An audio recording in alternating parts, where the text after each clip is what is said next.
Hiccups are a common bodily function, and everyone experiences them from time to time. They occur when the diaphragm, a large muscle that helps with breathing, gets irritated and starts to spasm or contract involuntarily.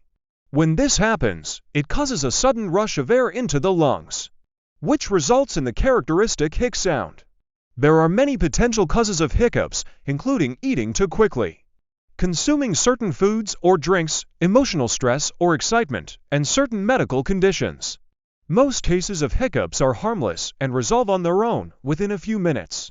However, prolonged hiccups that last more than 48 hours can be a sign of a more serious underlying condition and should be evaluated by a healthcare professional.